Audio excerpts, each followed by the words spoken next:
Baik, Assalamualaikum warahmatullahi wabarakatuh. Perkenalkan, nama saya Sni Luciarta dengan BP 19 10 21 10 23, Prodi Agroteknologi Fakultas Pertanian Universitas Andalas Padang.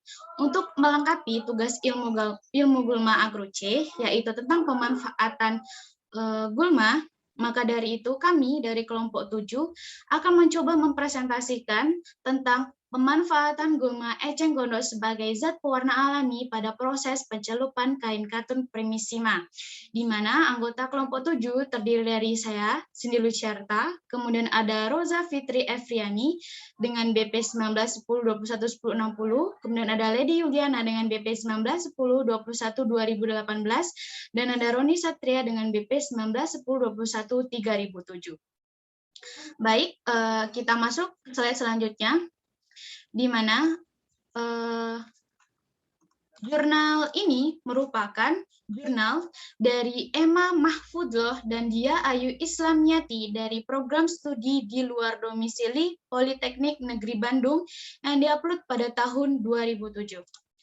Sebelum kita masuk ke dalam inti dari isi jurnal tersebut, alangkah baiknya kita mengenal terlebih dahulu apa itu tanaman enceng gondok.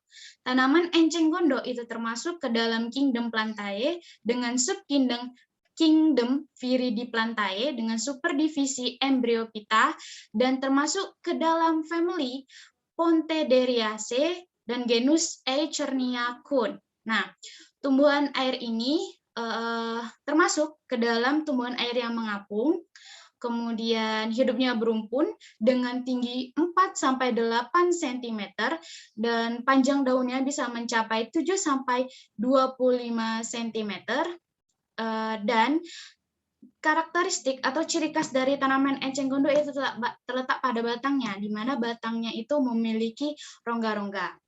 Nah, untuk slide selanjutnya akan dijelaskan oleh Rosa. Kepada Rosa dipersilahkan.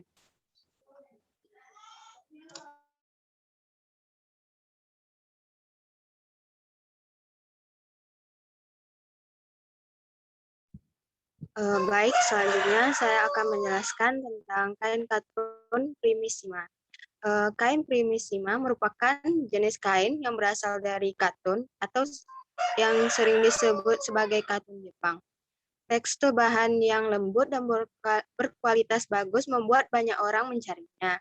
Bahkan dapat digunakan untuk membuat busana yang hasilnya cukup memuaskan.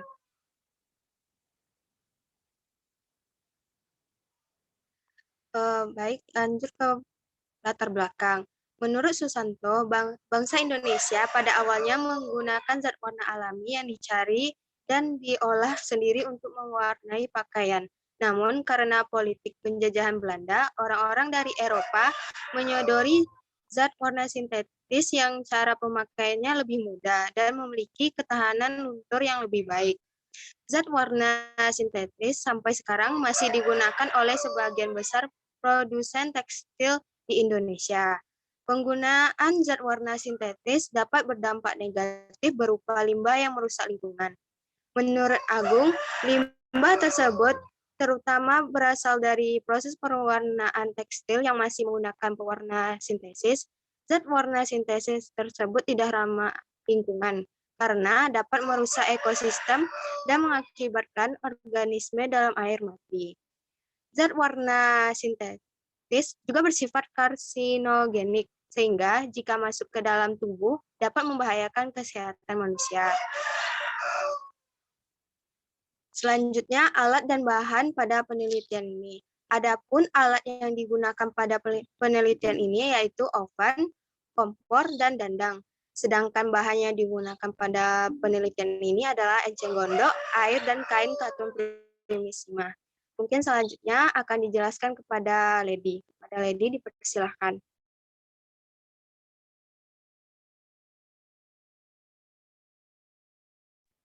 Baik, selanjutnya kita masuk pada metode.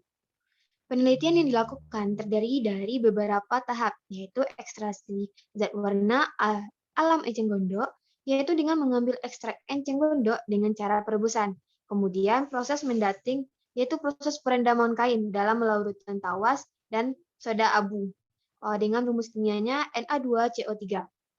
Selanjutnya yaitu Proses pencelupan ekstrak enceng gondok sesuai dengan variasi waktu pada suhu mendidih dengan diikuti proses fiksasi dengan menggunakan larutan fixer, yaitu terdiri dari tawas, tunjung, dan kapur. Nah, selanjutnya itu proses yang terakhir, yaitu evaluasi tahan luntur warna terhadap gosokan atau rubbing fastness. Selanjutnya pencucian atau washing fastness, dan yang terakhir keringat atau perspiration fastness, di mana rubbing fastness dilakukan dalam dua kondisi, yaitu basah dan kering. Pengujian dan evaluasi tekstil dilakukan di Pekalongan, Jakarta, dan Bandung.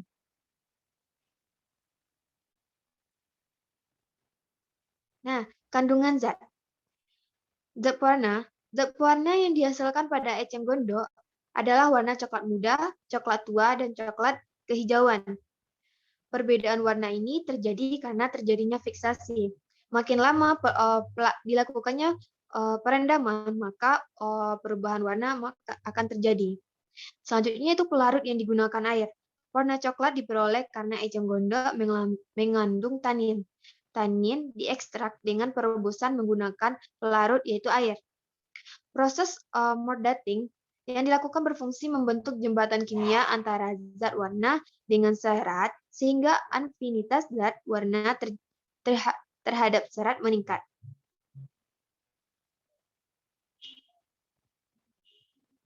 Selanjutnya itu hasil percobaan. Hasil penilaian rubbing fastness kain katun hasil pencelupan dengan eceng gondok menggunakan fiksator tawas, yaitu penilaian washingnya kain katun hasil pencelupan dengan eceng gondok menggunakan variasi waktu pencelupan seperti yang saya jelaskan tadi itu, semakin lama dilakukan pencelupan atau perendaman maka warna akan berbeda. Selanjutnya penilaian washing fastness kain katun hasil pencelupan dengan eceng gondok menggunakan variasi waktu pencelupan. Kain katun hasil pencelupan dengan eceng gondok menggunakan variasi waktu pencelupan diperoleh nilai yang baik sekali, di mana makin lama perendaman maka tidak melunturi kain pelapis multiverb hasil pencucian pada setiap variasi. Selanjutnya itu hasil evaluasi tahan luntur warna terhadap keringat bersifat asam atau basah. Nah, kain katun hasil pencelupan dengan eceng gondok dari semua variasi diperoleh nilai yang cukup baik sampai pada setiap variasinya. Sekian dikembalikan ke moderator. Baik, slide selanjutnya itu akan dijelaskan oleh Roni. Kepada Roni, persilahkan. Baik, selanjutnya yaitu efektivitas. Eceng gondok biasanya menghasilkan warna coklat setelah tanaman tersebut dikeringkan. Warna alami yang dihasilkan eceng gondok diharapkan bisa digunakan dalam produksi batik dan tekstil lainnya, sehingga produk menjadi lebih ramah lingkungan dan karena pemanfaatan eceng gondok yang sering menghambat aliran air, akhirnya bisa mengurangi bencana banjir.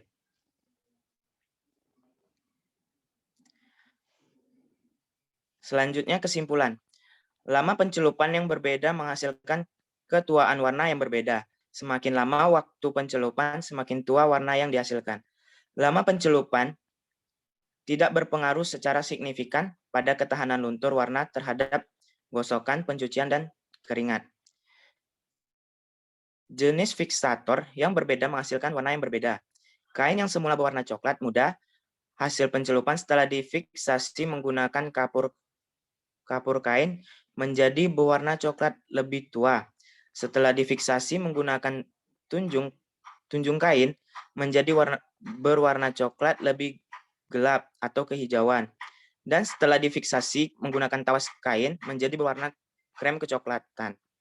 Secara keseluruhan, dilihat dari variasi jenis fiksatornya, nilai rata-rata tahan luntur warna terhadap gosokan yang paling baik adalah tawas. Sedangkan pada ketahanan luntur warna terhadap pencucian dan keringat tidak berpengaruh. Variasi kadar fiksator tidak berpengaruh secara signifikan pada warna yang dihasilkan dan ketahanan luntur warna terhadap gosokan, pencucian, dan keringatan. Dikembalikan ke moderator.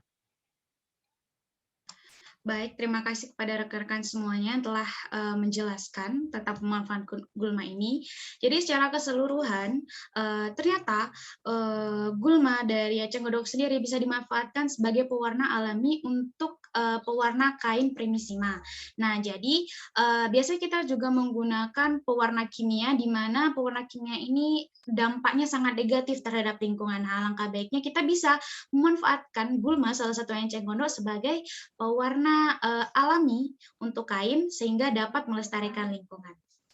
Baik, saya sebagai moderator, jika selama proses berjalan diskusi terdapat kesalahan kata, saya mohon maaf. Saya akhiri dengan Assalamualaikum warahmatullahi wabarakatuh. Waalaikumsalam warahmatullahi wabarakatuh.